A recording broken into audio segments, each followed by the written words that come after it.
Hey guys, welcome to PM Pathshala. Guys, आज हम R S Sharma का चैप्टर 9 करेंगे, जिसमें हम बात करेंगे जैनिज्म एंड बुद्धिज़्म के ऊपर। तो गाइस, जैसा कि हमने अभी तक पढ़ा कि भाई न्यूमरस रिलीजियस सेक्ट्स आने लग गए थे मिडिल गैंगेटिक बेसिन में 6th सेंचुरी BC। तो गाइस, जैनिज्म एंड बुद्धिज़्म जो था उसका सबसे बड़ा प्रमाण यहाँ पर मिलता है कि सबसे इम्पॉर्टेंट इमर्ज हुआ इम्पोर्टेंट रिलीजियस रिफॉर्म मूवमेंट में, क्योंकि उससे पहले क्या हो रहा था गाइस, 62 रिलीजियस सेक्ट्स आए थे, religious customs regional custom rituals practice करे जा रहे थे different parts of the country में। लेकिन सबसे इम्पॉर्टेंट हमें नज़र आएगा जैनिज्म एंड बुद्धिज़्म। अब देखो, इसके ये समझने की ज़रूरत है, अपने आप से क्वेश्चन करा करो कि जैनिज्म बुद्धिज़्म अचानक कैसे स्टार्ट होने लग गए, क्यों ये एक इम्पॉर्टेंट रिलीजियस रिफॉर्म मूवमेंट के रूप में इमर्ज हुए। तो यहाँ पर लिख रहा है कॉजेज ऑफ ओरिजिन। तो सबसे पहला कॉज बता रहा है कि पोस्ट वैदिक जो सोसाइटी वो आपके 4 वर्णास में डिवाइडेड थे। कौन कौन सी? ब्राह्मणास, क्षत्रियास, वैश्यास एंड शूद्रास। हर वर्णा को आपने पढ़ा है, वेल डिफाइंड फंक्शन दिए हुए थे, जैसे birth and 2 higher varnas were given some privilege. जैसे ब्राह्मण्स को क्या दे रखा था फंक्शन, प्रीस्ट का, टीचिंग का, हायर स्टेटस सोसाइटी में उनको मिलता था, सेवरल प्रिविलेजेस भी उनको मिलती थी। पोस्ट वैदिक टेक्स्ट में हमने देखा है कई इंस्टेंसेस में उनको प्रिविलेज एंजॉय करते हुए। क्षत्रिया को इस रैंक में 2nd रैंक दी जाती थी, उनको fought and governed and lived on the taxes collected from the peasants। वैश्यास किसमें काम करते थे? Agriculture, cattle rearing, principal tax payer के रूप में भी हमने उनको देखा है। ठीक है।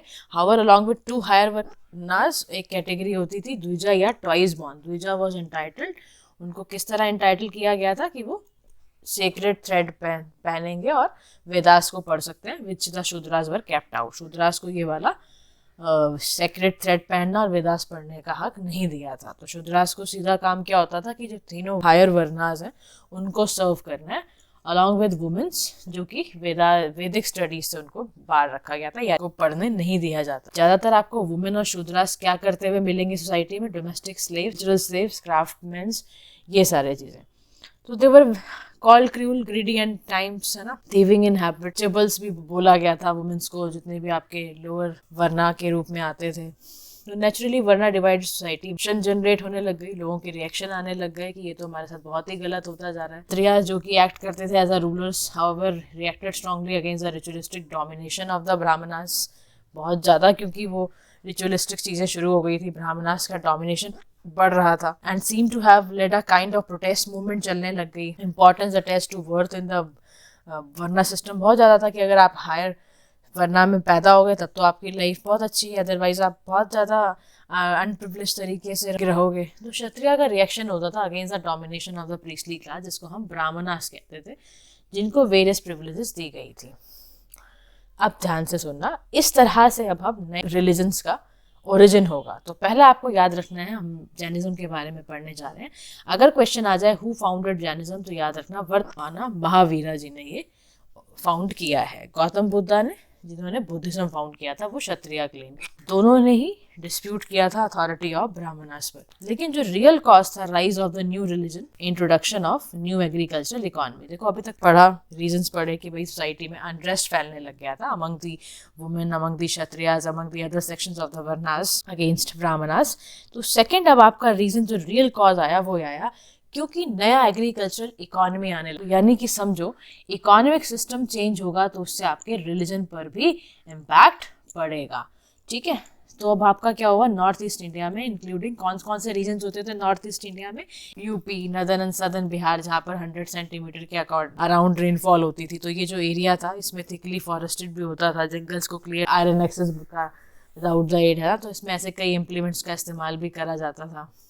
मार्क्ड कॉइन्स हैं ये आपके सारे के सारे। उसके बाद यहाँ पर गैस आएगा कि द मिडिल गैंगेटिक बेसिन, कुछ लार्ज स्केल हैबिटेशन भी देखने को मिलती थी, वहाँ पे लोग रहने लग गए थे। क्यों रहने लग गए थे? क्योंकि आयरन आ गया। एग्रीकल्चरल इकोनॉमी जो होती थी वो based on iron ploughshare के थ्रू होने लग गई थी, बुलक्स का यूज होता था, and it can not flourish without animal husbandry. इसीलिए अब वैदिक प्रैक्टिसेस में कहा जाता था कि आप कैटल्स को किल नहीं कर सकते इनडिस्क्रिमिनेटली सेक्रीफाइसेस। लेकिन जो नया वेज ऑफ नया एग्रीकल्चर आ रहा है, तो यहाँ पर हम देख रहे हैं कि जो कैटल वेल्थ है slowly decimated because the cows and bullocks were killed in numerous वैदिक सेक्रीफाइसेस। तो tribal people living in the southern and eastern fringes of Magadha, जो कि किल करते थे कैटल फॉर फूड ऑल्सो। ठीक है।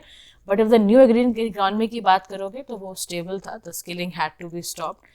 फिर उसमें क्या हुआ, लार्ज नंबर ऑफ ना सिटीज भी आने लग गई थी नॉर्थ ईस्टर्न इंडिया में। इसके अलावा गाइस सिटीज में ना आर्टिजन्स ट्रेडर्स भी होते थे जिन्होंने कॉइन्स को यूज करना फॉर द फर्स्ट टाइम शुरू करा। अर्लीस्ट भी हमने देखा है कॉइन्स का 5th सेंचुरी BC में यूज होना, और उसको हम क्या कहते थे, पंच मार्क्ड कॉइन्स भी कहते थे। तो यूज ऑफ कॉइन्स से ना एक बात समझ में ये आ रही है कि यहाँ पर ट्रेड एंड कॉमर्स भी होता था, जिससे कि किसकी इंपॉर्टेंस बढ़ी, वैश्यास की। तो इन द ब्राह्मणिकल सोसाइटी वैश्यास को रैंक 3rd करा जाता था, और फर्स्ट 2 ब्राह्मण्स एंड क्षत्रियास को रखा। तो naturally they look for some religion जहाँ पर उनको भी इम्प्रूव मिले पोजीशन। तो फिर इसीलिए वैश्यास एक्सटेंडेड जनरस सपोर्ट टू, किनको वैश्यास ने सपोर्ट किया, महावीरा एंड गौतम बुद्धा। तो यहाँ पे जो मर्चेंट्स थे उनको सेठीज कहा जाने लग गया, और यहाँ पर उनको हैंडसम गिफ्ट्स मिलते थे to Gautam Buddha and disciples को देते थे वो। तो there were several reasons for it. पहला देखो, जैनिज्म एंड बुद्धिज्म ना इनिशियल स्टेज में लोगों को इतना अटैच नहीं, कोई उसकी importance did not attach any importance to the existing varna system. Second, non-violence बहुत ज़्यादा preach होता था, which would put an end to wars between different kingdoms and consequently trade and commerce बढ़ने लगा। तीसरा था, एक लॉ बुक होती थी जिसको हम धर्म सूत्रास कहते हैं, उसमें डिक्राइज किया गया लैंडिंग मनी और ट्रस्ट। तो पर्सन जो कि लिव्ड ऑन इंटरेस्ट में जो रहता था, कंडेम बाय them, क्योंकि वैश्यास का मानना था कि who lent money on account of growing trade and commerce were not held in esteem, है ना, जो भी कर्जा ले लेता था सोसाइटी में उसको अच्छा नहीं माना जाता था। तो उसके अलावा हम यहाँ पर देखते हैं कि ना नए नए फॉर्म्स ऑफ प्रॉपर्टी क्रिएट हुई, तो सोशल इनइक्वालिटी आने लग गई, माइजरी आने लग गई, सफरिंग होने लग गई मासेस को। तो इस वजह से ना अब जो कॉमन लोग थे वो रिटर्न टू प्रिमिटिव लाइफ, है ना, क्योंकि इनइक्वालिटी माइजरी की वजह से। ascetic ideal which dispense with the new forms of property, new style of life इनको चाहिए थी। तो जैनिज्म एंड बुद्धिज्म सबको प्रेफरेबल लगा, क्योंकि ना ये दोनों ही रिलीजन बहुत ही simple, puritan and aesthetic life पर, एस्थेटिक लिविंग पर बिलीव करते थे। तो बुद्धिस्ट एंड जैना मॉन्क्स जो थे वो फूड गुड थिंग्स को राज to forgo the good things of life. They not allowed to touch gold and silver, touch करना अलाउड नहीं था। They were to accept only as much as from their patterns, है ना, ताकि उनकी इतना खाली उन्हें एक्सेप्ट करना है जिससे उनकी बॉडी और सोल को सफिशेंट हो। उससे ज़्यादा इनको गोल्ड, ये सिल्वर, ये सब सारे लग्जरी से दूर होने का, क्योंकि मेरा एस्थेटिक लिविंग, एक सिंपल लिविंग, तो सन्यासी वाले जो लिविंग है वैसी सी शुरू हो गई। तो therefore rebelled against the material advantages from the new life in Gangetic basin. तो हम ये कह सकते हैं कि कुछ ऐसा ही रिएक्शन सोसाइटी के अंदर भी आने लगा, भी चेंजेस होने लग गए material life in north eastern India. Industrial revolution भी एक तरफ हमें देखने को मिल रहा है। तो जैसे जैसे एडवेंट हुआ इंडस्ट्रियल रिवोल्यूशन का, से भी कई लोगों के फिर think of return of pre machine age scale. Similarly people in past wanted to return to the pre iron age. तो ऐसे ही चलने लगा, सोसाइटी में कई तरह के चेंजेस आने लग गए। तो चेंज आया तो फिर इनको जो सूट करा उन्होंने वो प्रेफर किया, वो वाला धर्म। अब वर्धमान महावीरा एंड जैनिज्म के बारे में समझो। वर्धमान महावीरा जी का जन्म होता है 540 BC में नियर अ विलेज जिसे वैशाली कहते हैं, जो कि बिल्कुल बासारा डिस्ट्रिक्ट, जो कि आपका नॉर्थ बिहार की तरफ था, वहाँ पर ये है। His father was the head of famous Kshatriya clan. उसकी जो मदर थी लिच्छवी प्रिंसेस थी, Lichchhavi princess. They were also connected with the royal family of Magadha. तो इनके जो हाई कनेक्शंस थे ना महावीरा का for approach princes and nobles in the course of his mission, वो आसानी से पॉसिबल हुआ। तो इन द बिगिनिंग महावीरा ने बहुत हाउस होल्डर वाली लाइफ थी उनकी, but in search for truth उन्होंने वर्ल्ड छोड़ा और एट द एज ऑफ 30 वो एस्थेटिक बन गए। तो फिर वो 12 साल तक इधर उधर घूमते रहे। He would not stay for more than a day in a village और more than 5 days in a town रहते ही नहीं थे। खाली एक दिन विलेज से निकले फिर वापस चले गए, फिर 5 दिन टाउन में रहे, फिर वापस वहाँ से कहीं और चले गए। तो उनकी लॉन्ग जर्नी के बाद he never change his clothes for 12 years तक उन्होंने कपड़े नहीं चेंज किए। और बाद में जब उनको परफेक्ट नॉलेज, और जिसे हम कहते हैं कैवाल्य, मिल गया, तब उन्होंने एट द एज ऑफ 42 क्या कर दिया, अबेंडन किए एज क्लॉथ्स वगैरह। तो थ्रू कैवाल्य ही कनकर्ड माइजरी एंड हैप्पीनेस, की उनके अंदर से ये सब चीज़ें चली गई। अब इस कॉन्क्वेस्ट के बाद उनको महावीरा और ग्रेट हीरो अर्जुना कहा जाने लगा, डेट इज़ द कनकर। तो उनके फॉलोअर्स जो थे वो उनको क्या बोलते थे, जैनास बोलते थे। फिर उन्होंने इस रिलीजन को 30 साल तक प्रोपोगेट करा। इस मिशन को कोसाला में लेके गए, मगधा, मिथिला, चंपा में लेके गए, और फिर एट द एज ऑफ 72 और इन 468 BC में उनका डेथ हो गया। कहाँ पर, पावापुरी, जो कि मॉडर्न राजगीर में था। ठीक है, तो उनकी ये बर्थ के बारे में। अच्छा, कौन कौन सी डॉक्ट्रिन्स आई जैनिज्म की? तो जैनिज्म की 5 डॉक्ट्रिन्स आई। क्या क्या है? Do not commit violence, do not speak a lie, do not steel, do not acquire property and observe ब्रह्मचर्य। ठीक है। ये 5 तरह के डॉक्ट्रिन उन्होंने कहा कि अगर आप हमारे ज्वाइन कर रहे हो जैनिज्म को, तो ये 5 आपको डॉक्ट्रिन फॉलो करनी होगी। तो उसके बाद ध्यान रखना, it is said that only the 5th doctrine जो है ना, ऑब्जर्व सेलिबेसी या ब्रह्मचर्य, वो 5th डॉक्ट्रिन किसने ऐड की थी? महावीरा ने। अदर 4 जो थे वो आपके प्रीवियस टीचर ने दिए थे, जिसको हम पार्श्वनाथ जी कहते थे, जो कि प्रोड्यूसर थे महावीरा। ठीक है, तो ये 5 डॉक्ट्रिन आपको याद रखें। इसके अलावा जैनिज्म में फिर धीरे धीरे क्लॉथ्स डिस्कार्ड करने लग गए, और फिर जैनिज्म में 2 सेक्ट आ गए, श्वेतांबराज जो कि व्हाइट ड्रेस पहनते थे, दिगंबराज जो कि नेक्ड रहते। जैनिज्म में एग्जिस्टेंस जो है गॉड्स की, बस प्लेस देम लोअर देन जिना, ये कभी कंडेम नहीं करते थे वर्ना सिस्टम को। जैसे बुद्धिज्म तो बिल्कुल कंडेम करता था, निंदा करता था वर्ना सिस्टम की, ये लोग निंदा नहीं करते थे, क्योंकि महावीरा के अकॉर्डिंग अगर कोई व्यक्ति हायर या लोअर वर्ना में होता है तो इसका मतलब है वो उसके पाप और पुण्य जो उसके पिछले कर्मों और पिछले बर्थ से उसको मिले होते हैं, उसके अकॉर्डिंग ही उसका बर्थ होता है। ऐसा महावीर जी का मानना था। तो महावीर जी लेकिन कहते थे looks for a human values even in a Chandal. ये ऐसा भी कहते थे कि अगर कोई चंडाल भी मिल रहा है तो भी आपको उसकी ह्यूमन वैल्यूज को ही देखना है। ठीक है, in his opinion through pure and meritorious life member जो लोअर कास्ट के हैं वो भी लिबरेशन अटेन कर सकते हैं। जैनिज्म मेनली क्या कहना चाहता था? Attainment of freedom from worldly bonds. तो इनका जो मेजर एम था, अगर आपसे पूछा जाए एक लाइन में कि जैनिज्म के थ्रू एक एम बताओ, तो आपको पता होना चाहिए कि ये चाहते थे आपका फ्रीडम अटेन हो, वर्ल्डली बॉन्ड्स आपके खत्म हो। ठीक है, it is not necessary to use any ritual. ये कह रहे हैं कि इस लिबरेशन को पाने के लिए कोई रिचुअल करने की ज़रूरत नहीं होती है, बस आपको एक फुल नॉलेज और एक्शन की ज़रूरत है।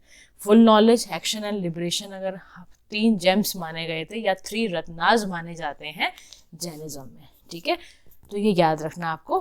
3 कौन कौन से हैं? Full knowledge, action and liberation. ठीक है, अब जैनिज्म स्प्रेड कैसे कैसे हुआ? तो in order to spread the teaching of Jainism, Mahavira ने एक अपने फॉलोअर्स के साथ एक ऑर्डर ऑर्गेनाइज करा, जिसमें कि बोथ मैन एंड वुमेन को बुलाया। और ये कहा जाता है कि फॉलोअर्स 14,000 तक आए थे, which is not a large number. तो since Jainism did not was clearly mark itself from Brahmanical religion, क्योंकि it fail to attract the masses, लेकिन फिर भी ग्रेजुअली सबसे पहले आपका स्प्रेड होता चला गया साउथ एंड वेस्ट इंडिया में। तो अकॉर्डिंग टू लेट ट्रेडिशन के थ्रू सबसे पहले जो स्प्रेड ऑफ जैनिज्म वो कर्नाटका में देखा गया था चंद्रगुप्त मौर्य के एट्रीब्यूशन से, क्योंकि जो एम्परर थे ना चंद्रगुप्त मौर्य, इन्होंने जैन धर्म अपनाया था, और जिसकी वजह से कर्नाटका तक भी ये चीज़ चल के जा पाई, जैनिज्म वहाँ पर फॉलो हो पाया। तो सेकेंड कॉज जो जैनिज्म का साउथ इंडिया में जाने का था, तो वो ये रीज़न था, वहाँ पे ना ग्रेट फेमाइन आया था, that took place in Magadha 200 years after the death of Mahavira. तो जब फेमाइन रहा, लास्टेड फॉर 12 years, तो लोगों को प्रोटेक्ट करने के लिए तो एक साउथ में लीडर होते थे भद्रबाहु, तो उन्होंने काफ़ी उसमें हेल्प की थी। Migrant Jainism spread Jainism in South India जितने भी थे। तो at the end of famine they came back to Magadha में बुलाया गया था, तो फिर they develop differences with the local Jainas के साथ उनका एक डिफरेंस भी शुरू हो गया था। तो जो आ गए थे फ्रॉम द साउथ वो क्लेम करते थे कि ड्यूरिंग फेमाइन स्ट्रिक्टली हमने ऑब्जर्व करा religious rules, on the other hand Delhi Jain aesthetics living in Magadha and violated these rules and become lakhs. तो ये सब तो मेन टीचिंग जो आपकी थी वो आपके काउंसिल्स के थ्रू भी नजर आई। काउंसिल आपकी हुई पाटलिपुत्रा, मॉडर्न पटना में बोल सकते हैं। तो वहाँ पर southern Jainas boycotted the council and refuse to accept it decision. तो जो इसी वजह से ना फ्रॉम नाउ ऑनवर्ड जो साउदर्नर्स हैं, सदर्नर्स दिगंबराज बन गए और मगधा वाले क्या थे? श्वेतंबराज बन गए थे। ठीक है, 2 सेक्ट मैंने आपको बताया ना, तो हमने ध्यान रखना कि मगधांस जो थे, मगध के जो लोग होते थे वो श्वेतंबरा बन गए, और जो साउथ के लोग होते थे वो दिगंबरा बन गए। इसके अलावा जैनिज्म देखो स्प्रेड कलिंगा में भी हुआ, उड़ीसा के अंदर 4th century BC में, और 1st century BC में यहाँ पर पैट्रोनेज मिला किंग कलिंगा के किंग खारवेला को, जिन्होंने princes of Andhra and Magadha को डिफीट किया था। ठीक है, फिर ऐसे ऐसे southern district of Tamil Nadu Jainism penetrate आपका मलबा, गुजरात, राजस्थान तक भी गया, लेकिन Jainism did not win as much as patronage. जितना बुद्धिज्म को पैट्रोनेज मिला था, इस धर्म को उतना नहीं मिला था पैट्रोनेज। ठीक है, it still retain its hold in the area where it spread. तो on the other hand Buddhism को प्रैक्टिकली डिसअपियरेंस भी फ्रॉम इंडियन कॉन्टिनेंट से कैसे कैसे मिला वो सब अभी देखेंगे। अच्छा, जैनिज्म के आने से कॉन्ट्रीब्यूशन क्या रहा? तो जैनिज्म एक पहला ऐसा था जिसने सीरियस अटेम्प्ट लिया कि evil of the varna order को मिटिगेट कैसे करा जाए और कैसे रिचुअलिस्टिक वैदिक रिलीजन को ख़त्म किया जाए। ऐसा सीरियस अटेम्प्ट इन्होंने लिया। इन्होंने डिस्कार्ड किया संस्कृत लैंग्वेज को। ये अपने जो पैट्रोनेज करते थे ना, प्राकृत लैंग्वेज में करते थे ताकि कॉमन लोगों तक वो बात समझ आ पाए। इनका एक रिलीजियस लिटरेचर था, नाम याद रखना, अर्धमगधी नाम था उसका। उसको फाइनली कंपाइल किया गया था 6th century AD में इन गुजरात एट द प्लेस, इसको वल्लभी कहते हैं। ग्रेट सेंटर था ये एजुकेशन का। अब ऐसी इन्फॉर्मेशन तो बिल्कुल याद रखनी है आपको। फिर adoption of Prakrit by the Jainas से क्या फ़ायदा हुआ, ग्रोथ होने लग गई लैंग्वेज की, लिटरेचर की, रीजनल लैंग्वेजेस की। सुरसेनी जो था out of which grew Marathi language, है ना। तो जैना ने कंपोज की अर्लीस्ट बुक्स भी, जैसे आप रामसाल और उसकी पहली ग्रामर, कुछ लिटरेचर, पुराण जी सब भी निकल कर आए। तो ये गाइस जैनास के बारे में था। अब हम जानते हैं गौतम बुद्ध और बुद्धिज्म के बारे में। गौतम बुद्ध कंटेम्प्रेरी थे महावीरा के, ठीक है। इनका बॉर्न कहाँ होते हैं, 563 BC, शाक्य क्षत्रिय फैमिली, कपिलवस्तु, जो कि फुट हिल्स ऑफ नेपाल में स्थित है। गौतम जी के जो पिताजी थे वो इलेक्ट होते हैं रूलर ऑफ कपिलवस्तु एंड वो रिपब्लिक क्लैन ऑफ शाक्य को हेड करते हैं।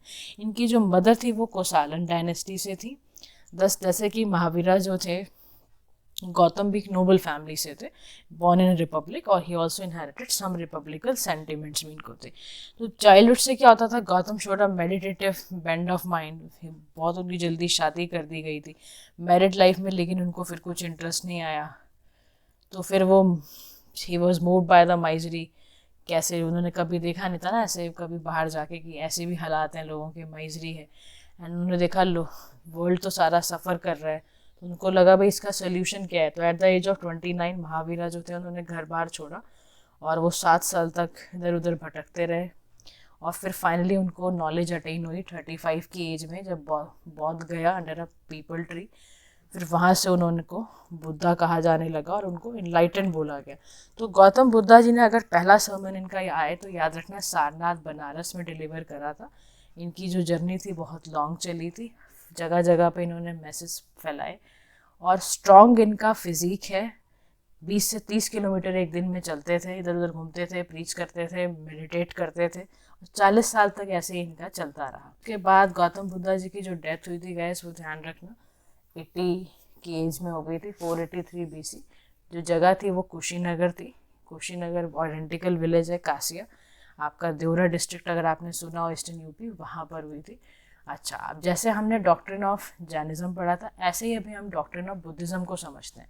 देखो बुद्धा ना प्रैक्टिकल रिफॉर्मर थे और जो भी रियलिटीज ऑफ द डे थी उसको करते हुए चले थे। He did not involve himself in fruitless controversy, जैसे कि ना उस वक्त आत्मा ये सब पे उन्होंने कुछ भी ऐसा कुछ बोला ही नहीं। Word and Brahma which ravage है ना, टेंशन स्ट्रॉन्ग अगेंस्ट वाली बातें हैं। तो उन्होंने सिर्फ ये कहा कि he address himself to the worldly problems. उन्होंने कहा वर्ल्ड पूरे जो है वो एक तरह से सौरों से भरा पड़ा है, दुख से भरा पड़ा है। और लोगों को क्योंकि ये दुख क्यों होता है, क्योंकि उनके पास डिज़ायर्स बहुत सारी हैं। डिज़ायर्स को प्राप्त करने के लिए, अटेन करने के लिए वो फिर और ज़्यादा उनको दुख आ जाता है। कह रहा है कि अगर इन डिज़ायर से आप कनखर कर लेते हैं तो आपको निर्वाणा मिल जाएगा, फिर आप cycle of birth and death के उससे बच जाओगे। तो गौतम बुद्धा ने इसके लिए अष्टांगी का मार्ग दिया, जिसको हम 8 फोल्ड पाथ कहते हैं, जिससे कि आपका क्या एलिमिनेट हो, ह्यूमन माइंड। तो इन्होंने उसके लिए फिर आपको ये सब बताया कि राइट ऑब्जर्वेशन होनी चाहिए, right determination, right speech, right action, right livelihood, right exercise, write memory, right meditation. ये अगर आपका अष्टांगी का मार्ग अगर आप फॉलो करते हो तो फिर आपको आप अपने डेस्टिनेशन पे पहुंच जाओगे। फिर उन्होंने कहा कि मिडिल पाथ बनाना है, ये भी नहीं करना कि एकदम ही ऑस्टेरिटी पे चले गए आप। आपको किसी भी चीज़ का एक्सेस नहीं करना है, यानी कि ना लग्जरी का एक्सेस करना है ना ऑस्टेरिटी का एक्सेस करना है, आपको एक मिडिल पाथ फॉलो करना है। फिर इन्होंने अपने कोड ऑफ कंडक्ट भी कुछ दिए, जैसे कि जैना टीचर्स देते थे। तो उन्होंने कहा do not covet the property of others, किसी की प्रॉपर्टी नहीं छीननी, वायलेंस नहीं करना, इंटॉक्सिकेंट यानी ड्रग्स अब्यूज़ ये सब नहीं करना, झूठ नहीं बोलना, करप्ट प्रैक्टिसेस में इंडल्ज नहीं होना। ये 5 चीज़ें बोली कि अगर आप बुद्धिज़्म फॉलो कर रहे हो तो ये कोड ऑफ कंडक्ट आपको हर फॉलोअर्स को अपनाना पड़ेगा। और ये सभी जो टीचिंग्स हैं कॉमन थी सोशल कंडक्ट में ऑलमोस्ट ऑल रिलीजन्स, ठीक है। तो ध्यान रखना इनके मेन थीम्स ये सारे के सारे जो है ना। अब बुद्धिज़्म कैसे कैसे स्प्रेड हुआ, इसके स्प्रेड होने की वजह क्या है। तो बुद्धिज़्म बिल्कुल भी गॉड सोल्स की बात नहीं करता था, एक रिवोल्यूशन फैली रिलीजन की। अर्ली बुद्धिज़्म को इतना फिलोसफिकल में जाना जाता था डिस्कशंस में। It appeal to the common people clap trap करके। तो particularly won the support of lower order. सबसे पहले तो देखो इनको यहाँ सपोर्ट मिलना शुरू हुआ, क्यों, क्योंकि ना इसमें वुमेंस को भी अलाउ करा गया कि वो भी संघा में आए और उनको भी वैसी रिस्पेक्ट जैसे मेन को मिलती थी वो मिले। अब सोचो जो वुमेन ने कभी ऐसा देखा ही नहीं था तो वो तो आएंगे ना इस धर्म के करीब ही। तो in comparison with Brahmanism, Buddhism भी एक लिबरल, ब्राह्मणिज्म के कंपैरिजन में बुद्धिज्म ज़्यादा लिबरल एंड डेमोक्रेटिक था। ब्राह्मणिज्म में तो आप देखो ना वहाँ कोई भी लिबर्टी ऑर्थोडॉक्सी ज़्यादा थी। तो बुद्धिज्म में स्पेशल अपील की पीपल ऑफ नॉन वैदिक एरियाज में कि भाई वो it found a virgin soil for conversion. The people of Magadha responded really कि बुद्धिज्म आएगा because they were looked up on, क्योंकि वो बहुत फेडअप थे ऑर्थोडॉक्स ब्राह्मण से। तो फिर जो पर्सनालिटी थी आपकी बुद्धा की, जो मेथड अपनाए गए उन प्रीच करने के लिए, उससे फिर लोगों को अच्छा लगा और उन्हें लगा कि भाई इससे हम गुडनेस को, इविल को फाइट करेंगे बाय हेट्रेड बाय लव, है ना, कि अगर आपको गुडनेस करनी है try to fight evil by goodness, ठीक है, गलत चीज़ को गुडनेस से जीतना है और हेट्रेड को लव से जीतना है। तो वो स्लैंडर्स, अब्यूज सब बिल्कुल भी प्रोवोक नहीं करते थे। तो एक बार ही ना बुद्धा साइलेंटली लिसन कर रहे थे किसी को, when a person had stopped abusing, तो Buddha asked, my son, if a person does not accept the present what will happen to it. ठीक है, कुछ गाली वाली दे रहा था बुद्धा को एक बंदा आके। तो साइलेंटली फिर बुद्धा ने सुना उसकी बातों को, फिर उसको बोला कि भाई अगर तुम्हारा बेटा तुमसे कोई गिफ्ट एक्सेप्ट नहीं करता तो तुम क्या करोगे। तो रोस्ट्री replied, it remains with the person who has offered it, है ना, फिर उसके पास ही रहेगा। तो बुद्धा ने कहा सेम वे, जैसे आप मुझे इतनी देर से एक्सेप्ट गालियाँ दे रहे हो, my son I did not accept your abuse. तो इतना प्रैक्टिकल और इतने टॉलरेंस लेवल बुद्धा का था। अच्छा, लैंग्वेज में जैसे जैना में प्राकृत लैंग्वेज का इस्तेमाल होता था, ये लोग पाली लैंग्वेज का इस्तेमाल करते थे स्प्रेड, बुद्धिज़्म को स्प्रेड करने के लिए। तो गौतम बुद्धा संघ ऑर्गेनाइज कराते थे रिलीजियस, तो ऑर्डर करते थे ताकि डोर सभी के लिए खुले होते थे, कोई कास्ट सेक्स किसी भी उस पर आए सभी को निमंत्रण जाता था कि सभी लोग आ सकते हैं। मेन एलिमेंट्स बुद्धिज्म के याद रखना, संघ और धम्मा होते थे। 200 ईयर्स जब डेथ हो गई बुद्धा की, the famous Maurya king Ashoka ने वापस से एम्ब्रेस करा, जो कि एक एपॉक मेकिंग इवेंट था। तो ये, और उसके बाद देखो इंडिया में तो कम हमारा रहा बुद्धिज़्म, लेकिन बाहर की कंट्रीज़ में बुद्धिज़्म बहुत स्प्रेड हुआ, चाहे वो सेंट्रल एशिया था, वेस्ट एशिया था, श्रीलंका था, बर्मा, तिब्बत, यहाँ बहुत फैला, चाइना वगैरह में। अब समझने वाली बात है कि इंडिया में 12th सेंचुरी एडी आते आते तक डिक्लाइन क्यों कर गया बुद्धिज्म। कह रहे हैं कि bye 12th century AD Buddhism जो था प्रैक्टिकली एक्सटिंक्ट इसलिए हुआ, उसके कई कारण थे। क्या हुआ कि पहले every religion inspired by the spirit of reforms, then eventually वो रिचुअल सेरेमनीज करके होता था।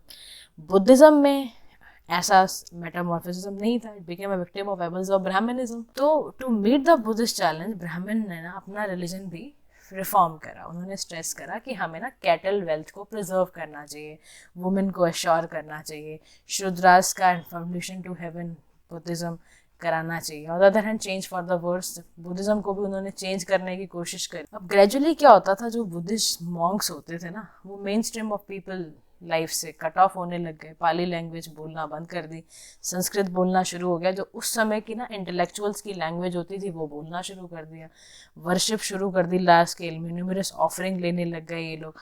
मतलब धीरे धीरे जो बुद्धिस्ट मॉनेस्ट्री थी ना, यहाँ के जो मॉन्क्स थे वो थोड़े लालची होने लग गए। तो जिस वजह से देखो ना, इनको Nalanda collected revenue from as much as 200 villages, तो इनको ये सब ज़्यादा ना रेवेन्यू वगैरह काफ़ी चीज़ें आने लग गई। तो Buddhist monastery had come to be dominated by ease loving people and become corrupt practices का शिकार बनती चली गई। फिर इसी वजह से एक नया टाइप ऑफ बुद्धिज्म आ गया जिसे हम वज्रयाना कहते हैं। यहाँ पर जो मोनेस्ट्रीज होती थी विद वुमेन, वो वुमेन को लस्ट की तरह यूज़ करने लग गई, नॉर्मस वेल्थ कलेक्ट करने लग गए। तो इवन बुद्धा ने ना अपने एक फेवरेट पीपल डिसाइपल को बोला भी था, आज का नाम था आनंदा, उनको बोला था कि अगर वुमेन एडमिट नहीं होती मोनेस्ट्रीज में तो बुद्धिज्म फिर भी बहुत सालों तक चला होता, 1000 ऑफ ईयर तक इवन चला। तो ये फिर आने लग गया। फिर रिचेस एंड मोनेस्ट्रीज जो थी वो टर्किश इन्वेडर्स का भी शिकार हुई। फिर टर्क्स ने बहुत सारे बुद्धिस्ट मॉन्क को नालंदा में मार भी दिया था। फिर वो किसी तरह जो बचे तो वो नेपाल तिब्बत भाग गए। तो ये कारण था जिसकी वजह से एक्सटिंक्ट हो गया बुद्धिज्म इंडिया से। अब इम्पॉर्टेंस और इन्फ्लुएंस बुद्धिज्म से क्या क्या लेते हैं, तो देखो new iron ploughshare agricultural system change हुआ था, ट्रेड आ गया था, यूज़ ऑफ कॉइन होने लग गया था, ट्रेजर्स एंड नोबल्स जो थे वो वेल्थ एक्यूमुलेट करने लग गए थे, 8 कोटीज ऑफ वेल्थ। तो बुद्धिज्म था वो लोगों से पूछता था not to accumulate wealth according to its poverty breeds hatred, cruelty and violence. आप डेडिकेट, अगर आप चाहते हो इविल बुद्धिज्म हटाना, तो एडवाइस करते थे फार्मर्स को should be provided with green and other facilities दो, ट्रेडर्स को वेल्थ दो, लेबरर्स को वेजेस दो। तो ऐसे कुछ मेजर्स लेने होंगे जिससे ना वर्ल्ड से पॉवर्टी हट जाए। ऐसा बुद्धिज्म बोलता था। ठीक है, तो बुद्धिज्म फर्दर टॉट कि the poor gave arms to the monk, अगर देगा तो they would be born wealthy in the world, next world, ऐसा कुछ आने लगे। फिर जो कोड ऑफ कंडक्ट प्रिस्क्राइब किए गए थे उनके अगेंस्ट बातें चलने लग गई। तो it imposes restriction on food, dress and sexual behaviour of the Monks. फिर वो गोल्ड एंड सिल्वर पहले एक्सेप्ट नहीं कर सकते थे, फिर ये सब चीज़ों में रिलैक्स कर दिया गया बुद्धा की डेथ के बाद, है ना। तो काफ़ी चीज़ें ना चेंज हो गई, अपने हिसाब से लोगों ने चेंज कर ली, और बाद में वो फिर मनी, प्राइवेट प्रॉपर्टी, लग्जरी, ये सब एंजॉय करने लग गए। डेटर्स के लिए भी were not permitted to the members of sangha में, डेटर्स, मनी लेंडर्स, सारे रिच सेक्शन को ये लोग अलाउ करने लगे ना। फिर एक आपकी जो सोसाइटी थी वो इगैलिटेरियन नहीं रही, संघा में भी अब लोग भेदभाव शुरू हो गया बहुत ज़बरदस्त तरीके से। तो फिर रिपीटेडली यहाँ पे ग्रीडी ब्राह्मण्स सारे कब्जा हो गया इन लोगों का। तो बुद्धिस्ट टीचिंग किस लिए थी, was to secure the celebration of the individual, है ना। अनडाउटेडली ऑब्जेक्टिव जो था वो फेल होने लग गया धीरे धीरे, क्योंकि सोशल इनइक्वालिटी इतनी ज़बरदस्त बढ़ गई, प्राइवेट प्रॉपर्टी के चक्कर में सब एस्केप होने लग गए। सेम कैटेगरी बाय ब्राह्मणिज्म, वापस से फिर ब्राह्मणिज्म बढ़ने लगा, there conversion to Buddhism, inferiority complexes वापस से क्रिएट होने लग गए। एक अर्लीस्ट बुद्धिस्ट टेक्स्ट था, याद रखना, Sutta Nipata, declare cattle to be giver of food, beauty and happiness, आनंदा वनंदा सुखदा, जिससे कि that pleads for their protection. तो ये जो टीचिंग थी came significantly at the time, और Buddhist created and develop a new awareness in the field of intellect and culture. Rationalism promote करने की कोशिश की थी। पाली लिटरेचर को 3 कैटेगरीज में आया, जिसमें ना पहले उसमें टीचिंग थी बुद्धा की, सेकेंडरी में जो भी ऑब्जर्व करना होता था मेंबर्स को संघा को वो लिखा था, तीसरे में लिखा होता था फिलोसफिकल एक्सपोजर ऑफ धम्मा को। ठीक है, 3 तरह के लिटरेचर इनके आए थे पाली लैंग्वेज में। धीरे धीरे आपको पता चलेगा Buddhism left its mark on the art of ancient India में मिलेगा। फर्स्ट ह्यूमन स्टैचू जो वर्शिप किया जाता है इंडिया में was probably those of Buddha. फिर उसके बाद Greek and Indian sculptors working together to create करना है उनको न्यू काइंड ऑफ आर्ट, तो गंधारा आर्ट उसे कहते हैं। तो for the resident of the monk room ये सब बताया गया है। So guys this is all about this chapter. Question answers try करने हैं, इस चैप्टर को और अच्छे से रिवाइज करना है, बुद्धिज्म टीचिंग क्या थी, कंट्रीब्यूशन इनका क्या रहा है, कैसे कैसे डिक्लाइन हुआ, ये सारी चीज़ें आपको रिवाइज करनी है। Thank you guys, keep watching our channel.